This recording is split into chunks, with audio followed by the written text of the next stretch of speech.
Il était une fois les migrations en Europe. Bonsoir à toutes et à tous et merci de nous rejoindre pour cette nouvelle émission. J'ai le grand plaisir d'accueillir ce soir M. Bernard Snoy. Bernard Snoy, bonjour. Merci. Vous êtes actuellement président de la Ligue européenne de coopération économique, mais également professeur notamment à l'Institut d'études européennes de l'UCL. Vous avez par ailleurs une brillante carrière européenne à votre actif. Alors, nous parlons ce soir de migration. Une première question par rapport à ça, Bernard Snoy.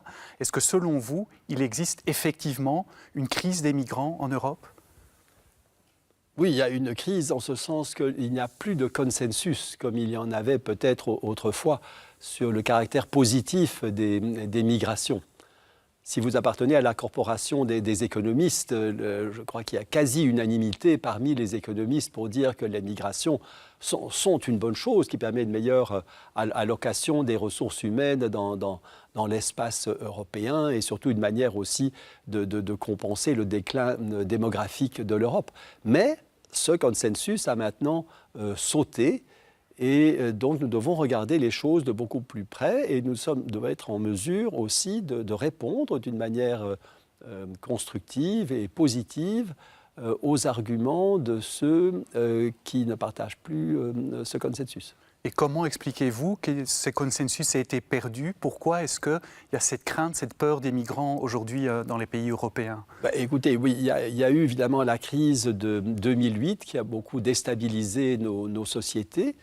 Il faut comprendre que beaucoup de gens se trouvent dans des situations de grande précarité, que même si nous avons retrouvé les niveaux moyens de revenus d'avant la crise, pour beaucoup de gens dans les déciles et même peut-être à la médiane, donc les personnes qui se trouvent dans les 50% les moins favorisés de la population, ils n'ont pas encore récupéré leur niveau précédent et donc ils veulent manifester leur mécontentement en donnant leur suffrage à ces nouveaux partis qui sont alors aussi des partis identitaires. Alors la deuxième cause justement de la destruction de ce consensus, c'est les phénomènes de crainte pour l'identité nationale. C'est évidemment la part importante dans la migration dans des pays comme le nôtre, de migrants venant de pays musulmans. C'est évidemment les faits de terrorisme qu'on ne peut pas nier et donc un certain sentiment d'insécurité de nos concitoyens. Alors après donc, la crise des migrants de 2015, l'Union européenne a conclu un accord avec la Turquie, c'était en 2016.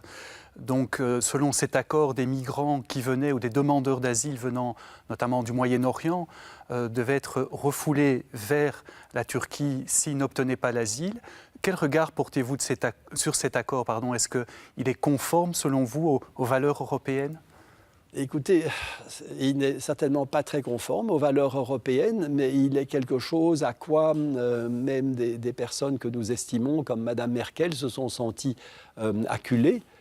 Entre Charybde et Scylla, que faut-il choisir ? Nous ne voulons pas non plus qu'arrivent au pouvoir en Allemagne des partis ouvertement xénophobes.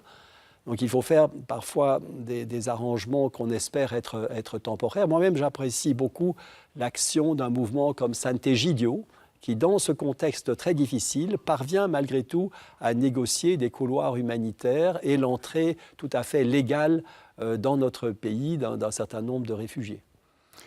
Est-ce que selon vous, Bernard Snoy, il existe aujourd'hui en Europe une réelle politique migratoire ? Non, il y a des propositions sur la table, mais il n'y a pas de consensus au niveau politique sur cette politique. Et c'est vraiment regrettable qu'un problème que justement dépasse complètement le niveau d'un seul pays européen, que nous ne parvenions pas, que nous n'ayons pas la volonté politique de trouver des solutions. Alors, en Belgique, le secrétaire d'État à l'asile et à la migration, Theo Franken, vient de publier un livre récemment dans lequel il appelle l'Europe à adopter le modèle australien. Donc là, systématiquement, les migrants sont refoulés. Est-ce que vous pensez que c'est réaliste d'en arriver à une telle solution ? Bon, écoutez, on ne peut pas exclure que l'on mette quand même certains critères, que l'on essaye d'avoir une migration qui est gérée plutôt qu'une migration qui est sauvage. Ça, c'est le côté positif, mais nous devons réagir aussi d'une façon humaine et aussi réaliste. Nous devons voir quels sont ces peuples qui sont aux portes de l'Europe, et en particulier, nous devons avoir une politique beaucoup plus proactive à l'égard de l'Afrique.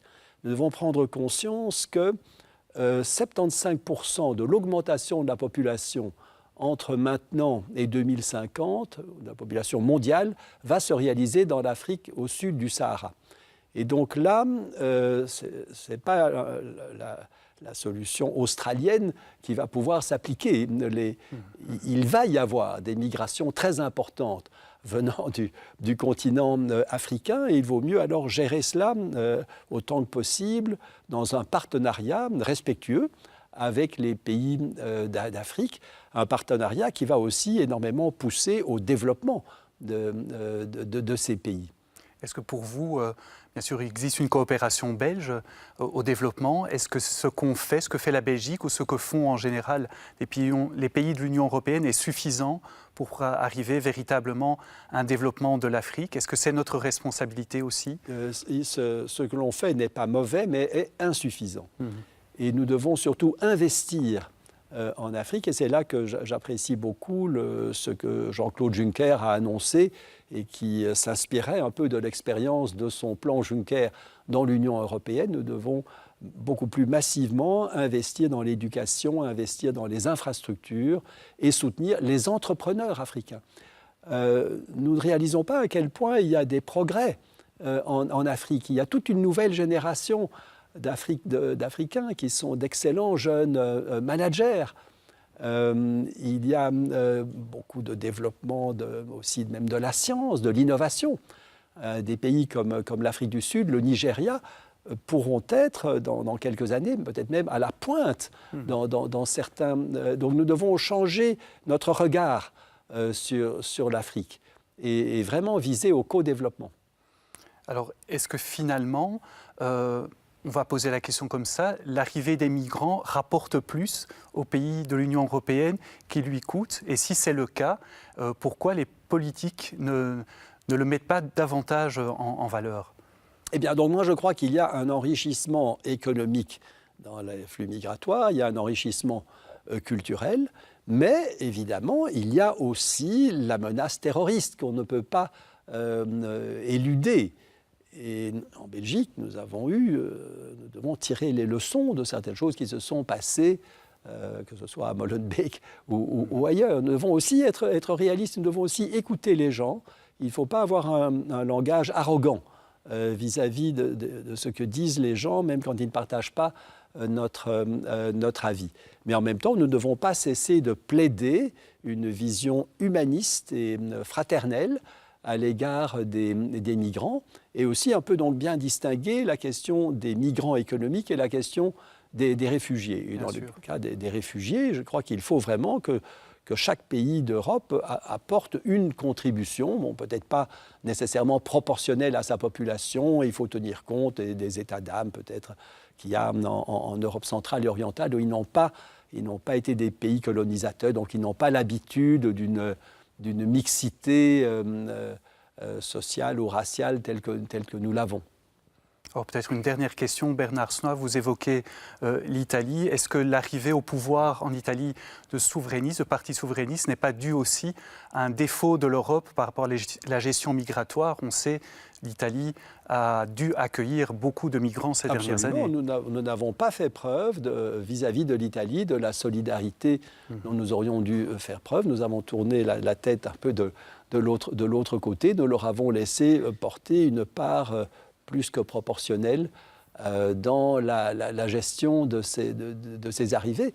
Mais de nouveau, ce n'est pas un pays comme la Belgique qui a bloqué cela. Nous n'avons pas pu réaliser au Conseil des ministres le consensus nécessaire, soit pour adopter des décisions, soit surtout pour les exécuter.